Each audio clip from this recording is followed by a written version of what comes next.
তুমি কৃষ্ণৰ অমৃতময় গুণনামে সমস্তজন মহিমামণ্ডিত হওক। আপোনালোকে জানে কৃষ্ণ গোসাঁই জন্ম হ'ল কংস ৰজাৰ অন্ধকাৰ কাৰাগাৰত। কাৰণ জীৱ কল্যাণ হ'ব লাগিব, জীৱই মুক্তি পাব লাগিব, নহ'লে ঈশ্বৰে সূৰ্য দেৱতাক নিয়ন্ত্ৰণ কৰিব পাৰে। সমস্ত জীৱ জগতৰ অধিকাৰী ভগৱান কৃষ্ণ, তেওঁ ইচ্ছা কৰা হ'লে ৰাজকাৰেঙত জন্ম ল'ব পাৰিলেহেঁতেন, কিন্তু ৰাজকাৰেঙত জন্ম নহ'ল। প্ৰভু জন্ম হ'ল অন্ধকাৰ পোতাহালত আৰু ডাঙৰ দীঘল হ'ল নন্দ ৰজাৰ বাসগৃহত। কৃষ্ণ তিনেই অকণমান। এই নাম আমি আপোনালোকলৈ লিখিম। এয়া নাম আপোনালোকৰ মাতৃসকলৰ নাম, সেইকাৰণে আপোনালোকৰ পূৰ্ণ প্ৰাসংগিকতা আছে। এই নাম আমাৰ লগত গাবও লাগিব, পাবও লাগিব। কৃষ্ণ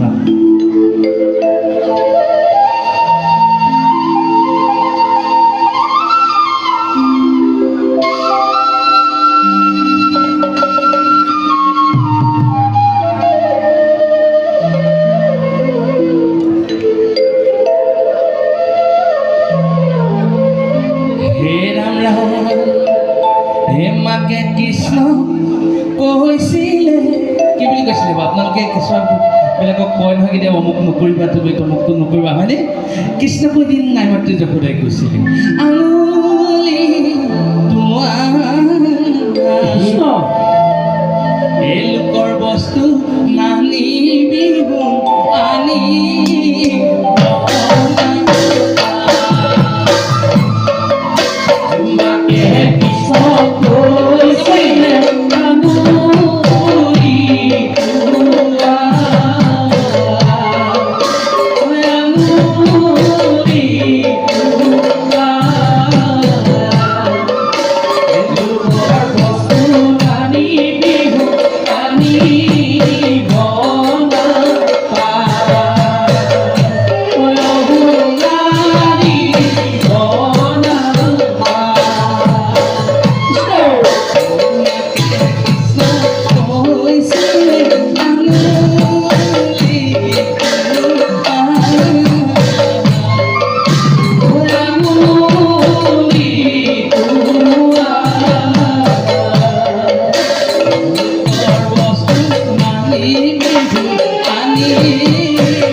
পিছতলৈ কৈছে, সেইকাৰণে তুমি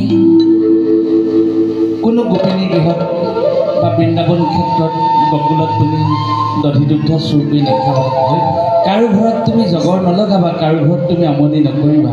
তেতিয়া প্ৰভুৱে কৈছে, কৃষ্ণই বোলে আই মই চুৰ কৰা নাই, মিছাকৈ মামু দোষী বনাবা। যে মই কাৰো ঘৰত দেখোন চুৰ কৰা নাই, তুমি কিয় মোক মিছাকৈ কৈছা? এতিয়া মোক মিছাকৈ নুদুখিবা মাতৃ। প্ৰভু তেতিয়া প্ৰভু আই মাতৃভাগী কৈছে, তুমি চুৰ কৰাতকৈ বেছি ভয়ংকৰ জগৰ লগাইছা। বোলে কি লগাইছা? কোনো ঘৰে চুৰ কৰা, কোনো ঘৰে খাওঁ, কোনো এঘৰত তেওঁ দধি চুৰ কৰে। আকৌ কোনো এঘৰ পৰা লৈ আহি খাইহি, কোনো এঘৰত ভাণ্ড ভাঙি থৈ আহে, কোনোবা এঘৰত যদি দধি দুগ্ধ নাপায় সেই ঘৰ ল'ৰা ছোৱালীবিলাকক মাৰ্কিং কৰি থৈ বোলে কোনো ঘৰে চুৰ কৰ, কোনো ঘৰে খাব, কোনো ঘৰে নাপায় দধি ভগৱন্তে কি কৰে, ইঘৰলৈ যায় সিঘৰলৈ যায়। হে ৰাম ৰাম, ইঘৰত সোমাই প্ৰভুৱে সিঘৰত সোমাই বোলে ধূলিত লুতুৰ পুতুৰ কানাই, ধূলিত লুতুৰ পুতুৰ, ধূলিত লুতুৰ পুতুৰ, এই ধূলিত লুতুৰ পুতুৰ কানাই, ধূলিত লুতুৰ পুতুৰ, ধূলিত লুতুৰ পুতুৰ, আৰ ঘৰে তাৰ ঘৰে লগাই লুতুৰ পুতুৰ, ধূলিত লুতুৰ পুতুৰ কানাই, ধূলিত লুতুৰ পুতুৰ, ধূলিত লুতুৰ পুতুৰ, আৰ ঘৰে তাৰ ঘৰে লগাই লুতুৰ পুতুৰ।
ভগৱন্তে এনেকুৱা ধৰণৰ আমনি কৰি থাকে, গোপিনীবিলাকো খং উঠিব দিয়কচোন। গোপিনীবিলাক হৈছে আপোনাৰ মোৰ দৰে মনুষ্য দেহেৰে গঠিত। গোপিনীসকলে নাজানে কৃষ্ণ কোন, যে কৃষ্ণ নন্দৰ ঘৰত থকা কণমানি কেঁচুৱাটো যে পৰম ভগৱন্ত পৰম ব্ৰহ্ম নাৰায়ণে শিশুৰ ৰূপ লৈছে সেয়া কোনেও নাজানে।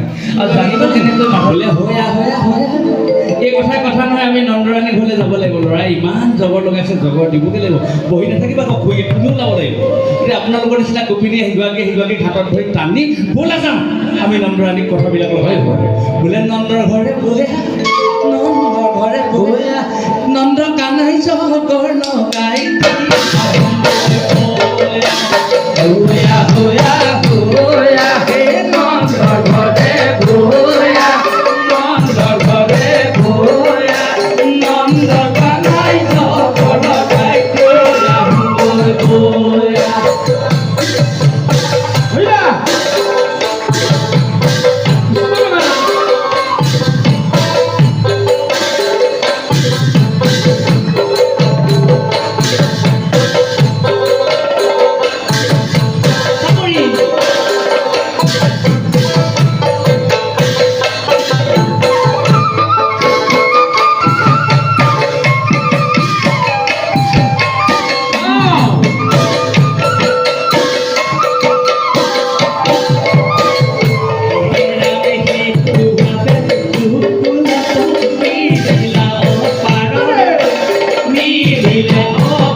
গোপিনীসকল আহিলে নন্দৰাণী ঘৰলৈ।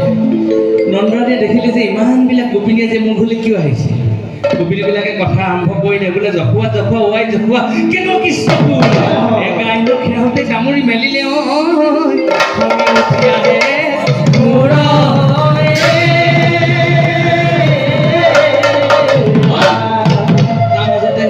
তেওঁ ক'লে যে সদায় গাখীৰ খীৰাবলৈ নাপাওঁ, চাওঁ তোমাৰ ল'ৰাই গৈ দামৰি মেলি থৈ আহে আকৌ এগৰাকীয়ে কি ক'লে বোলে জখুৱা জখুৱা ৱাই জখুৱা কেনেকুৱা কৃষ্ণটোৰ বোলে ভান্দৌ ভাঙিলে দধি চুৰ কৰিলে ল'ৰাও মাৰিলে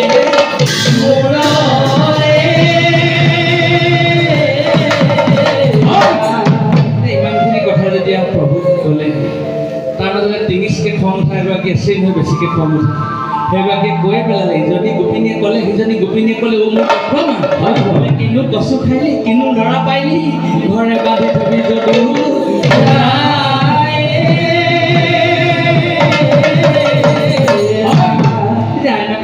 যেতিয়া ক'লে কিনো কচু খালি কিনো ল'ৰা পালি ঘৰে বান্ধি থবি যদিও তোৰ ল'ৰাক তই ঘৰত বান্ধি থবি যেতিয়া গোপিনীসকলে আহি পিনি ক'লেহি আইমাতৃগৰাকী তেতিয়া অকণমান লাগিলে গান বৰ দেখোন ডাঙৰ কথা হ'ল এতিয়া ল'ৰাটোৱে ইমান দুষ্ট কৰিছিলে ইমান আমনি কৰিছিলে ইমান জগৰ লগাইছিলে এতিয়া তেওঁ নিজে হ'ল গোৱালৰ ৰাণী তেওঁৰ ঘৰতে যেতিয়া পুতেকৰ কথা কৈ থৈ গৈছে এতিয়া এই কথাই কথা নহয় মই কৃষ্ণক বন্দী কৰি কৃষ্ণক বান্ধিম বুলি ভাবিলে তেতিয়া যশোদাই ভাবিছে বান্ধি থ'লে আৰু নিষ্পত্তি হ'ব কোনো ধৰণৰ কোনেও আৰু মানে তেনেকুৱা জগৰ দিবহি নোৱাৰে বোলে মোহন কলিয়া আজিহে মজা দিম তোকে মোহন কলিয়া মেৰাই মেৰাই বান্ধি মেৰাই মেৰাই বান্ধিম হে মোহন কলিয়া আজিহে মজা দিম তোকে মোহন